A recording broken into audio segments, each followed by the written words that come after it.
الحمدللہ وکفا وسلام علی عبادہ الذین اصطفیٰ اما بعد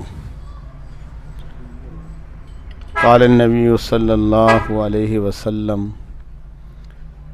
ایکم ظن فإن ظن اکذب الحدیث ولا تجسسوا ولا تحسسوا ولا تنافسوا ولا تباغضوا وکونوا عباد اللہ اخوانا۔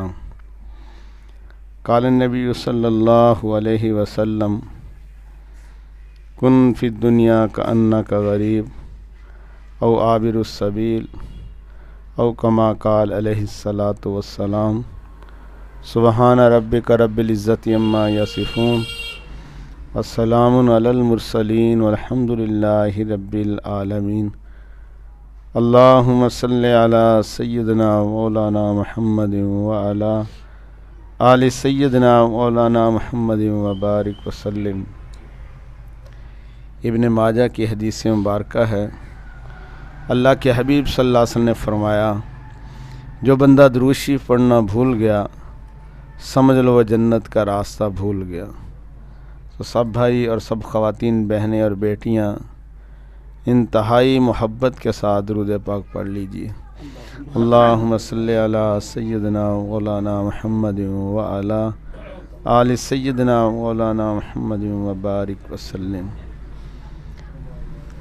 اللہم صلی علی سیدنا مولانا محمد وعلی آل سیدنا مولانا محمد وبارک وسلم۔ میرے بھائی اور دوستوں اور واجب التعظیم بہنوں، انسان ساری زندگی تین چیزوں کے لیے محنت کرتا ہے۔ ایک تو میرا نام اونچا ہو جائے، دوسرا میرا مکان اچھا ہو، تیسرا میرا لباس اچھا ہو۔ اللہ رب العزت سب سے پہلے ان تینوں چیزوں کو بدل کر رکھ دیتے ہیں۔ میرا اور آپ کا مکان قبر ہوگی، میرا اور آپ کا نام میت ہوگا، میرا اور آپ کا لباس کفن ہوگا۔ اللہ رب العزت ہم سب کو آخرت کی تیاری کرنے کی توفیق عطا فرما دے۔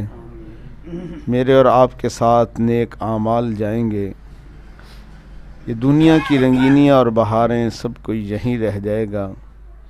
اس لیے میں نے اور آپ نے اس بات کی کوشش کرنی ہے کہ ہمیشہ مخلوق سے نظریں ہٹا کر خالق پہ رکھیں، مال سے نظریں ہٹا کر نیک اعمال پہ رکھیں، دنیا سے نظریں ہٹا کر آخرت پر رکھیں۔ ہر برگ پکارے گا تجھے پیار سے 100 بار، دامن میں الجھ کے تجھے روکیں گے بہت خار، دامن کو بچاتا ہوا خاروں سے گزر جا، منزل تیری آگے ہے بہاروں سے گزر جا۔ ایسے رہے یا کہ ویسے رہے، وہاں دیکھنا ہے کہ کیسے رہے۔ اس لیے اس دنیا کے اندر رہ کر ہم سب نے آخرت کی تیاری کرنی ہے۔ سب سے بڑی چیز جو ہے وہ اللہ رب العزت کی محبت ہے۔ اس محبت کو پانے کے لیے ہم جتنی کوشش کریں گے، اللہ رب العزت اس لیے کہتے ہیں کہ جو اللہ کے نام کو جتنا یاد رکھتا ہے اللہ رب العزت بھی اس کے نام کو اتنا ہی بلند رکھتے ہیں۔ اس لیے اہل اللہ کی زندگی میں آپ نے دیکھا ہوگا، کیونکہ وہ کثرت سے اللہ کو یاد کرتے ہیں، پھر دنیا بقیہ لوگوں کے تذکرے بھول جاتی ہے، ان کا نام ہمیشہ ہمیشہ کے لیے باقی رہتا ہے۔ تو اللہ کی محبت انسان کے دل میں کیسی آتی ہے؟ جب ہم پورے دل کے ساتھ اللہ سے محبت کرنے والے بن جائیں۔ حدیث قدسی ہے، اللہ رب العزت فرماتے ہیں کہ جب میں بندے کے دل کو محبت کی نظر سے دیکھتا ہوں اور جب دیکھتا ہوں کہ اس کا دل میرے غیر سے خالی ہے تو میں اس کے دل کو اپنی محبت سے بھر دیا کرتا ہوں۔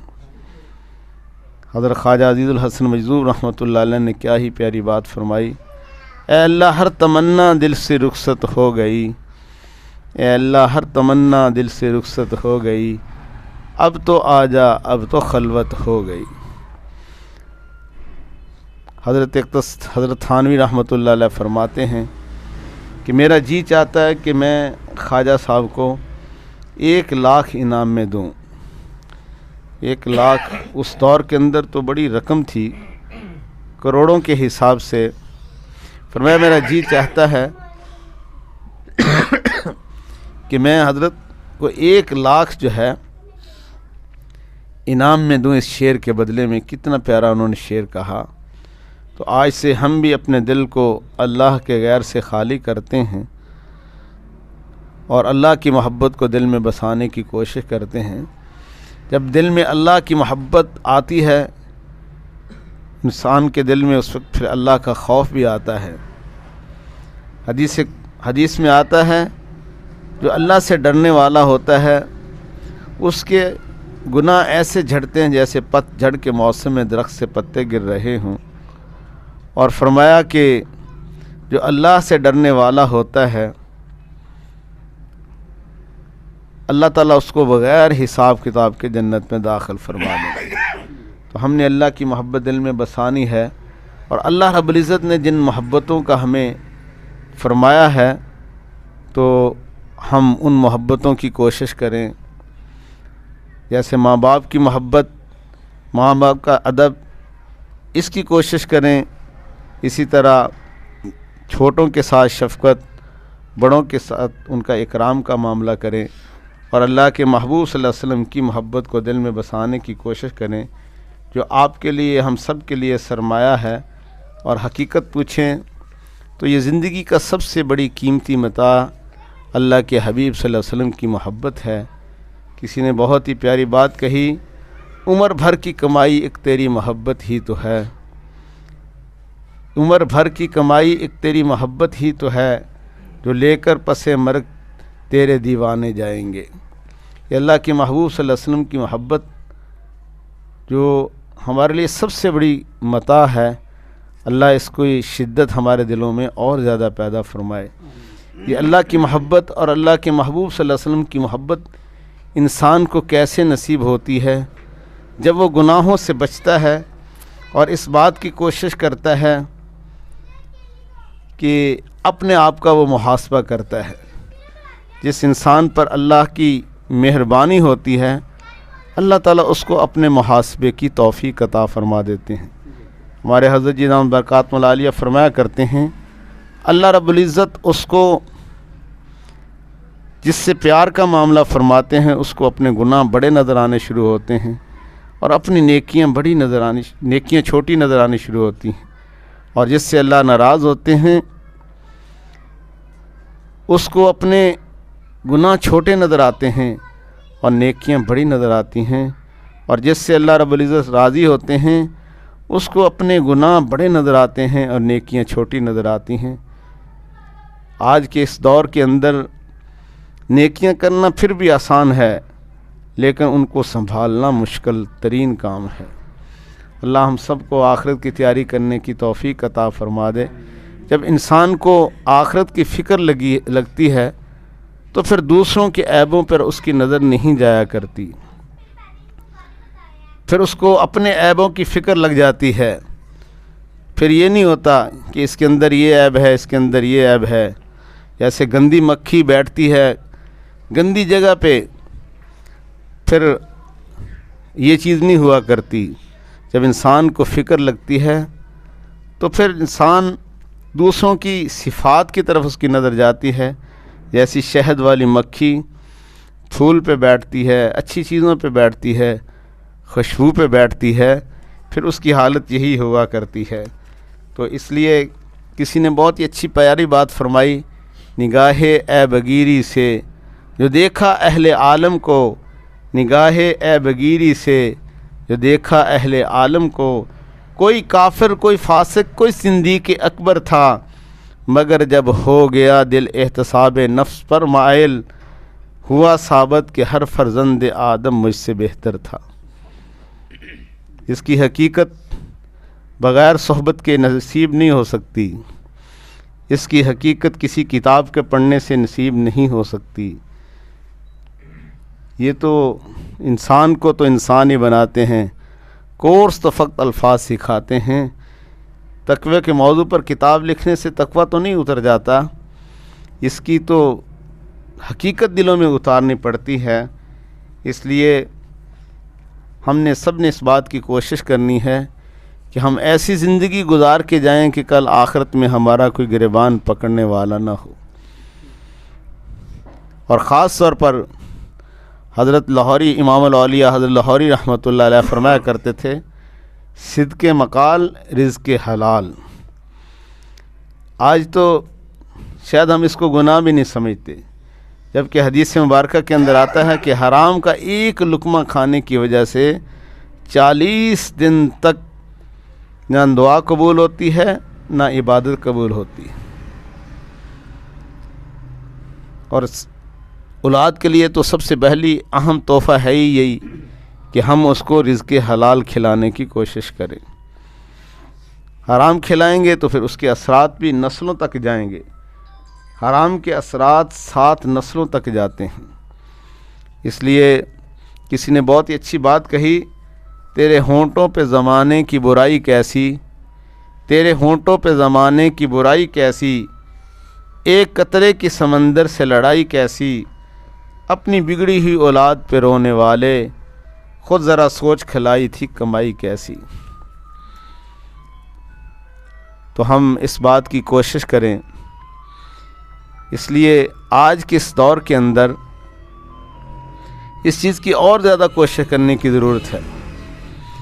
بہت سارے ایسے سلسلے چل نکلے ہیں، اللہ ہم سب کو آخرت کی تیاری کرنے کی توفیق عطا فرما دے، اور ہم ایسے اعمال اختیار کریں جن سے آخرت بنتی ہے۔ بعض ایسے اعمال ہوتے ہیں چھوٹے چھوٹے جن کو اختیار کرنے سے اللہ تعالیٰ اپنا قرب عطا فرما دیتے ہیں، اور بعض ایسے گناہ ہوتے ہیں کہ چھوٹے چھوٹے ان کی وجہ سے بندہ اللہ سے بہت دور ہو جاتا ہے۔ تو ہم ان اعمال کو اختیار کرنے کی کوشش کریں۔ جیسے آج کل ہمارے معاشرے کے اندر، ہماری سوسائٹی کے اندر خواتین بہنیں بھی، بیٹیاں بھی آئی ہوئی ہیں، مردوں کے اندر بھی یہ چیز ہوتی ہے، بات بات پہ ہم قطع رحمی کر دیتے ہیں، اور تو اور دین کا کام کرنے والے بھی اس چیز سے بچے ہوئے نہیں ہیں۔ مسجدوں میں بیٹھ کر بھی ایسی باتیں قطع رحمی کی ہوتی ہیں۔ اللہ کے حبیب صلی اللہ علیہ وسلم نے فرمایا کہ ہر سوموار کو اور ہر جمعرات کو ہر مسلمان کی اللہ تعالیٰ مغفرت فرما دیتے ہیں، سوائے ان لوگوں کی جنہوں نے آپس میں قطع تلقی کر دی ہو، ان کی مغفرت نہیں کی جاتی، جنہوں نے آپس میں بول چال چھوڑ دی ہو۔ ہاں، اس میں یہ بات ہے کہ قرب کا تعلق تو ہمیشہ اس کے ساتھ ہی ہوگا نا جس کے ساتھ مزاج ملے گا، وہ تو ہم انہی کے ساتھ رکھیں، لیکن یہ ہے کہ کم از کم سلام کلام کا معاملہ تو نہ ہونا چاہیے ختم۔ اللہ کے حبیب صلی اللہ علیہ وسلم نے فرمایا، جو حق پر ہوتے ہوئے جھگڑا چھوڑ دے گا، میں محمد صلی اللہ علیہ وسلم جنت کے درمیان میں محل کی ضمانت دیتا ہوں۔ ایک حدیث مبارکہ کے اندر آتا ہے، اللہ کے حبیب صلی اللہ علیہ وسلم نے فرمایا کہ فتنہ فساد سویا ہوا ہے، فتنہ فساد سویا ہوا ہے، اللہ کی لعنت ہو اس بندے پر جو فتنے اور فساد کو بیدار کرے۔ پھر اللہ کے حبیب صلی اللہ علیہ وسلم نے فرمایا کہ لڑائی جو ہے مغفرت کے راستے میں رکاوٹ ہے۔ پھر ایک حدیث مبارکہ کے اندر اللہ کے حبیب صلی اللہ علیہ وسلم نے فرمایا کہ لڑائی کرنے والے بندے کی تو نماز بھی قبول نہیں ہوتی۔ میں بھی اور آپ بھی، ہم سب اپنے دامن میں جھانک کر دیکھیں، کیا کہیں اس مرض کے ہم شکار تو نہیں ہو چکے؟ کیا ہم اس کو دینداری تو نہیں سمجھنا شروع کر دیا؟ ہم اس بات کی اپنا محاسبہ کریں۔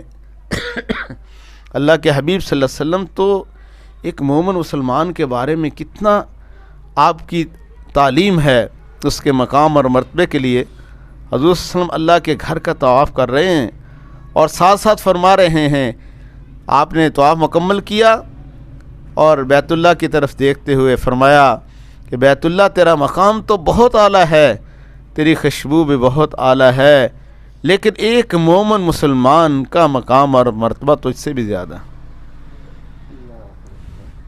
اب اللہ کے حبیب صلی اللہ علیہ وسلم فرما رہے ہیں کہ جس نے کسی اپنی دعا میں امت کو امت مسلمہ کے لیے دعا نہ کی اس کی دعا ہی ناقص ہے۔ اللہ کے حبیب صلی اللہ علیہ وسلم کو اپنی امت اتنی زیادہ پیاری ہے تو آپ صلی اللہ علیہ وسلم نے فرمایا کہ سوموار کو اور جمعرات کو سب کی مغفرت فرما دی جاتی ہے سوائے ان لوگوں کے جنہوں نے قطع تلخی کر دی ہو، بول چال چھوڑ دی ہو، ان کی مغفرت نہیں ہوتی۔ ایک حدیث مبارکہ کے اندر آتا ہے حضرت عبداللہ بن مسعود رضی اللہ تعالیٰ عنہ نے صبح کے وقت لوگوں کو جمع فرمایا اور فرمایا میں تمہیں اللہ کی قسم دے کر کہتا ہوں تم میں سے اگر کوئی ایسا آدمی موجود ہے جس نے کسی کے ساتھ قطع تلخی کی ہو تو وہ یہاں اٹھ کے چلا جائے، اس لیے کہ ہم نے ابھی دعا کرنی ہے، اگر وہ یہاں بیٹھا رہا تو ہماری دعا بھی قبول نہیں ہوگی۔ تو میں اور آپ بھی اس بات کی طرف دھیان کریں۔ بعض ایسے اعمال ہیں اس لیے ایک تو ہم نے اپنے بڑوں کا اکرام کرنا ہے، چھوٹوں پہ شفقت کرنی ہے، اور خاص طور پر ماں باپ، یہ تو بہت بڑی اللہ کی نعمت ہے۔ حضرت امام غزالی رحمۃ اللہ نے لکھا کہ ماں باپ کی دعائیں اولاد کے حق میں ایسے ہی قبول ہوتی ہیں جیسے نبیوں کی دعائیں امتیوں کے حق میں قبول ہوتی ہیں۔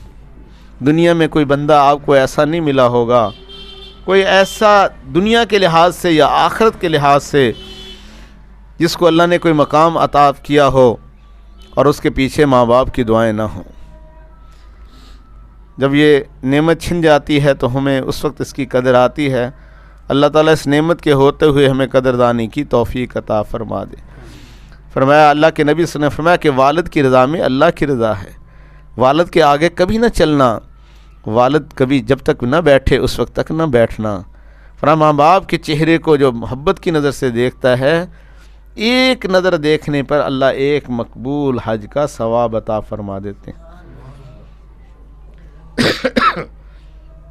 صحابہ نے عرض کیا یا رسول اللہ صلی اللہ علیہ وسلم اگر کوئی بار بار دیکھے، فرمایا اللہ کے خزانے میں کوئی کمی نہیں ہے، جتنی بار بھی دیکھے گا اللہ تعالیٰ ہر نظر پر اس کو ایک مقبول حج کا ثواب عطا فرما دیں گے۔ تو میرے بھائیوں اور دوستوں اور میری واجب التعظیم بہنوں اور بیٹیوں، اللہ کے نبی صلی اللہ علیہ وسلم فرما رہے ہیں جو ہمارے بڑوں کا اکرام نہیں کرتا، چھوٹوں پہ شفقت نہیں کرتا، وہ ہم میں سے نہیں۔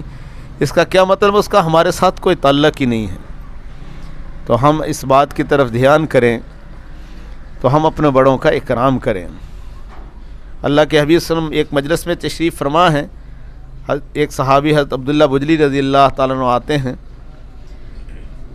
اب انہوں نے دیکھا مجلس میں جگہ نہیں ہے، حضور صلی اللہ علیہ وسلم تشریف فرما ہے۔ آپ صلی اللہ علیہ وسلم کی بھی نظر ہر پر رہتی تھی جو آنے والوں پر۔ آپ صلی اللہ علیہ وسلم نے دیکھا کہ حضرت عبداللہ بجلی آ کے کھڑے ہوئے ہیں، تو آپ صلی اللہ علیہ وسلم نے اپنی رحمت والی چادر ان کی طرف پھینکی اور فرمایا کہ عبداللہ اس کو بچھاؤ اور بیٹھ جاؤ۔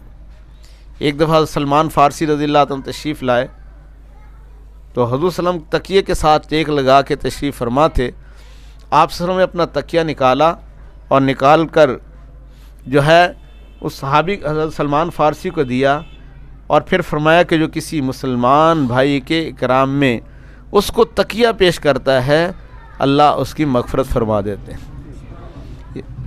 تو کتنا جو ہے یہ ایک فضیلت والی بات ہے، ہم دوسروں کا اکرام کریں۔ فرصت زندگی کم ہے محبتوں کے لیے، لوگ کہاں سے ڈھونڈتے ہیں وقت نفرتوں کے لیے۔ اللہ ہم سب کو محبتیں پھیلانے والا بنا دے اور محبتیں پہنچانے والا بنا دے۔ اور حدیث مبارکہ کے اندر آتا ہے اللہ کے حبیب صلی اللہ علیہ وسلم نے فرمایا جو شخص نبینا آدمی کو لے کر چلتا ہے اور اس کے گھر تک پہنچا دیتا ہے یا سڑک پار کروا دیتا ہے یا یہ ہے کہ مسجد تک پہنچا دیتا ہے، اللہ کے محبوب صلی اللہ علیہ وسلم نے فرمایا اللہ اس کے 40 گناہوں کو معاف فرما دیتے ہیں، جبکہ جہنم میں جانے کے لیے تو 4 کبیرہ گناہ بھی کافی ہیں۔ تو آج سے ہی ہم معذوروں کا خیال کریں، یہ بھی تو ہو سکتا ہے کہ ایسی معذوری میں ہم بھی تو مبتلا ہو سکتے ہیں۔ دین اسلام نے ہمیں اس بات کی تعلیم دی ہے۔ پھر اللہ کے حبیب صلی اللہ علیہ وسلم نے فرمایا کہ خوش خلقی جو ہے یہ گناہوں کو ایسا پگھلا دیتی ہے جیسے دھوپ برف کو پگھلا دیتی ہے۔ تو ہم اللہ کے نبی صلی اللہ علیہ وسلم سے اگر کوئی مصافحہ کرتا تو جب تک وہ ہاتھ نہ چھوڑتا آپ نہ چھوڑتے، آپ مسکرا کر ملتے، ہمیشہ مسکرا کر ملتے، خندہ پیشانی سے ملتے۔ اور اللہ کے نبی صلی اللہ علیہ وسلم نے فرمایا کہ رحم کرو تم پر رحم کیا جائے گا، معاف کرو اللہ تمہیں بھی معاف کریں گے۔ ہلاکت ہے، اللہ کے نبی صلی اللہ علیہ وسلم نے فرمایا کہ ہلاکت ہے ان لوگوں کے لیے جو صرف باتوں کا ہتھیار رکھتے ہیں، ان لوگوں کے لیے جو باتوں کا ہتھیار رکھتے ہیں، جو اپنے گناہوں پر جانتے بوجھتے بھی اصرار کرتے ہیں۔ کون فرما رہے ہیں؟ اللہ کے حبیب صلی اللہ علیہ وسلم فرما رہے ہیں۔ اب ہمیں پتہ ہے کہ بے پردگی گناہ ہے۔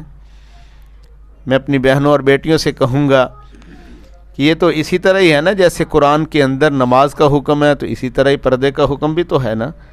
جیسے نماز فرض ہے اسی طرح پردہ بھی فرض ہے۔ اب ہم جانتے بوجھتے ہوئے بھی اگر بد نظری کرتے ہیں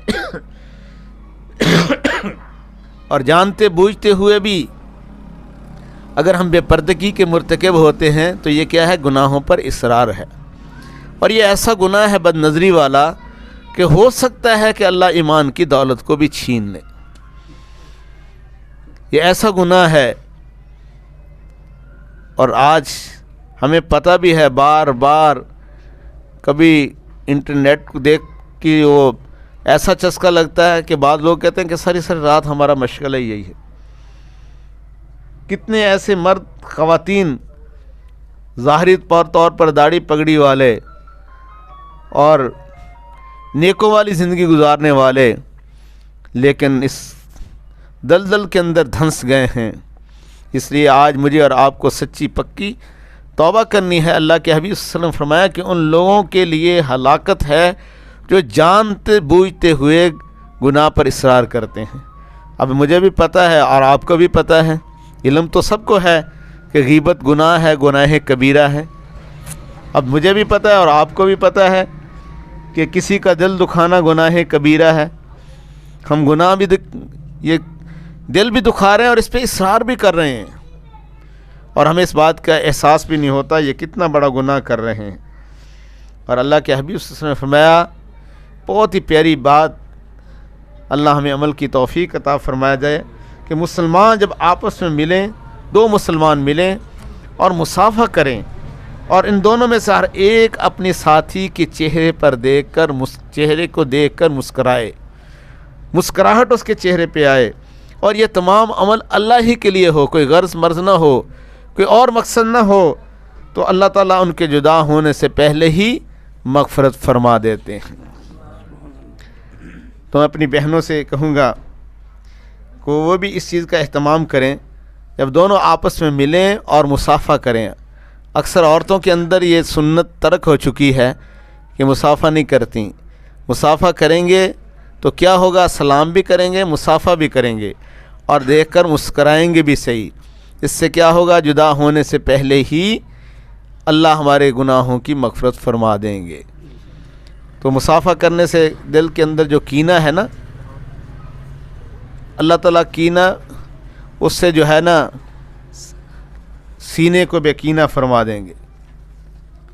تو ہم اس بات کی کوشش کریں۔ اللہ کے حبیب صلی اللہ علیہ وسلم نے فرمایا کہ کسی بھوکے مسلمان کو کھانا کھلانا مغفرت کو واجب کرنے والے اعمال میں سے ہے۔ تو ہم اللہ کے لیے کھانا کھلائیں اور کسی مسلمان بھوکے کو کھانا کھلانا۔ اور فرمایا کہ جس نے اپنے کسی مسلمان بھائی کو سوار کرتے وقت اس کے رکاب کو تھاما، نہ اس سے کوئی توقع رکھتا تھا نہ کوئی ڈر، بلکہ صرف اخلاص اس کا سبب تھا، تو اللہ تعالیٰ اس کی مغفرت فرما دیتے ہیں۔ تو ہمارے حضرت فرماتے ہیں کہ آج کے اس دور میں گاڑی کا گیٹ کھول دیا۔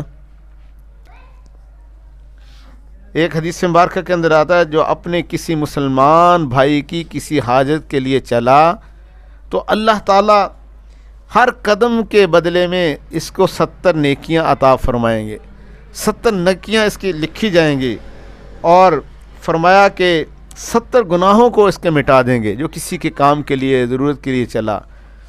تو اللہ تعالیٰ ہر قدم کے بدلے 70 نیکیاں عطا فرمائیں گے اور 70 گناہوں کو مٹا دیں گے۔ جب یہ واپس لوٹ کر آئے گا جہاں اس نے اپنے بھائی کو چھوڑا، اگر اب اس نے اس کی حاجت کو پورا کر دیا تو یہ ایسے گناہوں سے پاک ہو جائے گا جیسے ماں کے پیٹ سے نومولود بچہ جو پیدا ہوتا ہے تو اس کے ذمہ گناہ نہیں ہوتا۔ اور اگر اسی کوشش کرتے کرتے یہ فوت ہو گیا تو اللہ تعالیٰ اس کو بغیر حساب کتاب کے جنت میں داخل فرما دیں گے۔ تو آج سے ہی ہم اس بات کی کوشش کریں۔ کتنے ایسے مواقع ملتے ہیں اور یہ سنت آج متروک ہو چکی ہے۔ اللہ کے حبیب صلی اللہ علیہ وسلم تو جا رہے ہیں، ایک غلام چکی پیس رہا ہے، اس کی تھوڑی سی کراہنے کی آواز آ رہی ہے، آپ صلی اللہ علیہ وسلم آگے بڑھے اور بڑھ کر آپ نے اس غلام کو فرمایا کہ آپ ادھر ہو جاؤ، آپ کی طبیعت ٹھیک نہیں ہے، میں آپ کا آٹا پیستا ہوں۔ پھر حضور صلی اللہ علیہ وسلم نے اس چکی سے آٹے کو پیسا اور فرمایا کہ جب بھی ضرورت پڑا کرے آپ نے آٹا پیسنا ہو چکی پر تو آپ مجھے بلوا لیا کرو۔ اگر کوئی بڑی عمر کی خاتون بات کرتی تو اللہ کے محبوب صلی اللہ علیہ وسلم اپنے کانوں کو اس کی طرف قریب کر لیتے، اور اگر کوئی بوجھ لے کے اٹھا کے جا رہا ہوتا، ایک بڑی اماں بوجھ اٹھا کے جا رہی تھی تو آپ صلی اللہ علیہ وسلم نے اس کے بوجھ کو اپنے سر پر رکھا اور اس کے گھر تک پہنچا کے آئے۔ پھر حضور صلی اللہ علیہ وسلم نے فرمایا اگر کوئی بھی کام ہوا کرے تو مجھے آپ بتا دیا کریں، میں کر دیا کروں گا۔ آج تو ہم ماں باپ کو نہیں کہتے امی میرے لائق کوئی خدمت ہو مجھے بتائیں، باپ کو نہیں کہتے کہ ابو میرے لائق کوئی کام ہو، آرڈر ضرور کرتے ہیں کہ ہمیں یہ چیز چاہیے یہ چیز چاہیے۔ اس میں بھی ایک انداز ہونا چاہیے کہ ابو یہ میری ضرورت ہے، ہم احساس کرتے ہوئے خیال کرتے ہوئے۔ لوگوں کو اگر کوئی چائے بھی پلا دے تو بڑا شکریہ ادا کرتے ہیں، جو ہے نا ماں باپ کا شکریہ ادا نہیں کرتے۔ سارا دن وہ کتنی مشقت کے ساتھ محنت کر کے مزدوری کر کے آتے ہیں، اور اللہ کے حبیب صلی اللہ علیہ وسلم نے فرمایا جو لوگوں کے درمیان مصالحت کرائے گا، صلح کرائے گا، اللہ تعالیٰ اس کے معاملے کو بھی درست فرما دیں گے، اور ہر کلمے کے بدلے میں جو دوران گفتگو اس نے بولتا تھا صلح کرانے کے لیے، ایک غلام آزاد کرنے کا ثواب اس کو عطا فرما دیں گے، اور اپنے گھر اس حال میں لوٹے گا کہ اس کے گزشتہ گناہوں کو اللہ تعالیٰ معاف فرما دیں گے۔ اور حدیث مبارکہ کے اندر آتا ہے مغفرت کو واجب کرنے والے جو اعمال ہیں ان میں ایک تو السلام علیکم کہنا ہے، اور دوسرا اچھے اخلاق سے نرمی سے کسی سے بات کرنا ہے، نرمی کے ساتھ بات کرنا اور السلام علیکم کہنا، یہ مغفرت کو واجب کرنے والے اعمال ہیں۔ تو میں اور آپ بھی آج نیت کرتے ہیں کہ انشاءاللہ العزیز ہم ان اعمال کو اختیار کریں گے، اور ہمیشہ ہم اچھی باتوں کا تذکرہ کریں گے، دین کی باتیں کریں گے۔ اب تو زندگی اس حال میں گزاریں گے، فکر دنیا کر کے دیکھی فکر عقبہ کر کے دیکھ، فکر دنیا کر کے دیکھی فکر عقبہ کر کے دیکھ، چھوڑ کر اب فکر سارے ذکر مولا کر کے دیکھ، کون کس کے کام آیا کون کس کا ہے بنا، کون کس کے کام آیا کون کس کا ہے بنا، سب کو اپنا کر کے دیکھا اب رب کو اپنا کر کے دیکھ، من کان للہ کان اللہ لہو۔ اور یاد رکھنا ان اعمال کو اختیار کرنے سے اللہ ہمیں اس کا مصداق بنا دیں گے۔ من کان للہ کان اللہ لہو، یہ چیزیں اللہ کو بہت ہی زیادہ محبوب ہے۔ تو آج کی اس مبارک مجلس میں جو ہمارے بھائی فاروق صاحب نے بڑی محنت اور کوشش کر کے آج کی یہ مبارک مجلس کا انعقاد فرمایا، تو اس میں ایک سنت، کچھ سنتیں ایسی ہیں جو عمومی طور پر نہ وہ ہماری زندگی میں ہوتی ہیں نہ ہم ان کو سنتیں سمجھتے ہیں، اس لیے کہ کبھی اس موضوع پر کوئی بات نہیں ہوئی یا کبھی ایسا نہ کہا گیا، یا ہمارے معاشرے میں وہ چیزیں زیادہ عام ہو گئیں اور ہم نے اس کو جو ہے نا اس کی طرف دھیان ہی نہیں گیا۔ تو تین باتیں یاد رکھنا اللہ کے محبوب صلی اللہ علیہ وسلم نے اپنے نفس سے بالکل نکال دی تھیں، تین باتیں جو حضور صلی اللہ علیہ وسلم نے اپنے نفس سے بالکل نکال دی تھی۔ کون کون سی؟ ایک تو بے ضرورت بات کرنا، آپ صلی اللہ علیہ وسلم نے اپنے نفس سے بالکل یہ نکال دیا تھا کہ آپ صلی اللہ علیہ وسلم بے ضرورت بات نہیں فرماتے تھے۔ اور دوسرا بحث و مباحثہ، آج تو بحث و مباحثہ کو کمال سمجھا جاتا ہے، اس پہ تو بڑے بڑے حضرات کی بڑی بڑی کتابیں بھی موجود ہیں۔ اور تیسرا، بے مطلب کسی کی بات میں دخل اندازی کرنا۔ اللہ کے نبی صلی اللہ علیہ وسلم نے اپنی زندگی میں یہ چیزیں نکال دی تھیں کہ آپ صلی اللہ علیہ وسلم کسی کام میں جو ہے دخل اندازی نہیں فرماتے تھے، بے جا دخل اندازی نہیں فرماتے تھے۔ اب تو بڑوں کے معاملے میں مداخلت کرتے ہیں اور ہمیں اس چیز پہ کوئی ندامت بھی نہیں ہوتی، اور دوسروں کے متعلق 3 باتوں سے ہمیشہ اللہ کے نبی صلی اللہ علیہ وسلم پرہیز فرماتے تھے۔ وہ کون سی باتیں تھیں جن سے ہمیشہ آپ صلی اللہ علیہ وسلم پرہیز فرماتے تھے؟ ایک تو کسی کو برا کہنا، اور دوسرا اللہ کے محبوب صلی اللہ علیہ وسلم کسی کی عیب جوئی کرنے سے، اور تیسرا کسی کے ٹو میں لگنا۔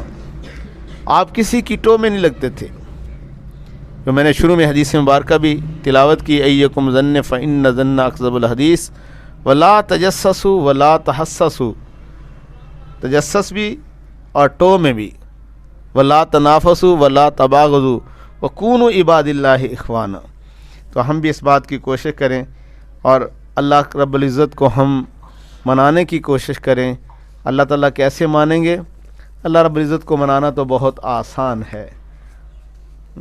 اللہ نے آنکھوں کے آنسو مجھے اور آپ کو عطا فرمائے ہیں، تو ہم بھی جو ہے اللہ کو منانے کے لیے یہ آنکھوں کے آنسو بہائیں گے تو اللہ بہت جلد مان جائیں گے۔ کہتے ہیں نا، مثال مشہور ہے کہ ماں جو ہے، بچہ اگر ناراض ہو تو تھوڑا سا بھی آ کر معذرت کر لے تو ماں بہت جلد معاف کر دیتی ہے۔ ماں کو اللہ نے دل ہی ایسا عطا فرمایا ہوتا ہے کہ وہ معاف کر دیتی ہے۔ تو اسی طرح جو ہے اللہ رب العزت تو دنیا بھر کی ماؤں سے زیادہ اپنے بندوں سے پیار فرماتے ہیں، وہ بھی جلد معاف فرما دیتے ہیں۔ تو میں اور آپ بھی اس بات کی کوشش کریں۔ آج ہمیں رونا نصیب کیوں نہیں ہوتا؟ اس کی وجہ یہ ہے کہ گناہوں کی وجہ سے ہمارے دل سخت ہو چکے ہیں، بلکہ ہمارے حضرت فرمایا کرتے ہیں دل نہیں بلکہ پتھر کی سل ہو چکے ہیں، اس سے بھی زیادہ سخت ہو چکے ہیں، اس لیے ہمیں رونا نہیں آتا۔ تو اللہ کے محبوب صلی اللہ علیہ وسلم کی سنت مبارکہ بھی ہے۔ ہاں، سیرت کی کتابوں میں لکھا ہے حضور صلی اللہ علیہ وسلم کا رونا بھی ہنسنے کی مانند تھا۔ جس طرح آپ صلی اللہ علیہ وسلم کے رونے میں دھاڑ نہیں تھی، اس طرح آپ کے ہنسنے میں بھی کہکے کی آواز نہ تھی۔ آپ کے رونا اور ہنسنا، رونے میں دھاڑ کی آواز نہیں تھی اور ہنسنے میں جو ہے آپ صلی اللہ علیہ وسلم کے کہکے کی آواز نہیں تھی۔ اللہ تعالیٰ نے مجھے اپنے حضرت جی دامت برکاتہم العالیہ کے ساتھ یہ موقع عطا فرمایا کہ ہم روضہ اقدس پہ حاضری کے لیے، تو حضرت کے ساتھ میں حاضر تھا روضہ اقدس پر، تو بالکل حضرت جی کے ساتھ ہی تھا۔ اس وقت ہم 2-4 لوگ ہوں گے، تو پونا گھنٹہ تقریباً حضرت جی کے پورے جسم پر کپ کپی تاری تھی اور رونے کی آواز نہیں آ رہی تھی۔ اصل میں اس رنگ میں اپنے آپ کو رنگ لیا تھا کہ ہر کام ہی سنت کے مطابق، اس لیے کہتے ہیں نا کہ ہم اپنے آپ کو اس رنگ میں رنگیں تاکہ اللہ کے حضور جب ہماری حاضری ہو تو ہم بھی بڑے مان سے کہہ سکیں یا رب تیرے محبوب کی شباہت لے کے آیا ہوں، حقیقت اس کو تو کر دے میں صورت لے کے آیا ہوں۔ پہلے جاں پھر جانے جانا ہو گئے، پہلے جاں پھر جانے جانا ہو گئے، آہستہ آہستہ وہ میری ہستی کا سامان ہو گئے۔ اللہ ہمیں یہ نصیب فرما دے۔ اور آپ صلی اللہ علیہ وسلم کے جو آنسو تھے، آپ کی آنکھ اس قدر بہتی تھی کہ آنکھوں کے آنسو اٹک جاتے تھے، رک جاتے تھے۔ میں قربان جاؤں صحابہ کرام کی ان کی وفاداری پر بھی، انہوں نے محبوب صلی اللہ علیہ وسلم کی اس ادا کو بھی کیسے محفوظ فرما لیا کہ آپ کی آنکھوں کے آنسو جو چلتے تھے اور اس کو بھی انہوں نے آگے محفوظ فرما کر نقل فرما دیا۔ اور سینے کے جوش ہوتا تھا آپ کے ایک غم کی وجہ سے، اور یہ رونا کیسا تھا؟ کبھی آپ صلی اللہ علیہ وسلم کو کسی میت کو دیکھ کر آپ کی آنکھوں سے آنسو جاری ہو جاتے تھے، کبھی امت کے غم کی وجہ سے آنکھوں سے آنسو نکل آتے تھے۔ ایک موقع پر جب آپ صلی اللہ علیہ وسلم کی بیٹی حضرت زینب کی اس دنیا سے جدا ہو رہی تھی تو آپ کی آنکھوں سے آنسو تھے۔ ایک موقع پر اللہ کے نبی صلی اللہ علیہ وسلم جب اپنی بیٹی کے قبر پر گئے تو وہاں بھی اس وقت آپ کی آنکھوں سے آنسو جاری تھے۔ ایک وقت جب آپ کے بیٹے سیدنا ابراہیم علیہ السلام جب جدا ہو رہے تھے تو آپ کی آنکھوں سے آنسو جاری تھے، اور آپ صلی اللہ علیہ وسلم نے عرض کیا، اے اللہ، دل غمزدہ ہے، دل غمگین ہے، لیکن ابراہیم کی جدائی کا غم بھی ہے، لیکن ہم اپنی زبان سے کوئی ایسی بات نہیں کہیں گے۔ یہ ہے سنت۔ اور آج کوئی غم پہنچے ہم تو ایسے الفاظ کہتے ہیں کہ اللہ ہمارا گھر ہی آپ کو ملا تھا، یہی گھر تھا، ایسے ایسے کفری جملے کہہ بیٹھتے ہیں۔ تو اس سے بچنا ہے۔ تو اللہ ہم سب کو آخرت کی تیاری کرنے کی توفیق عطا فرما دے۔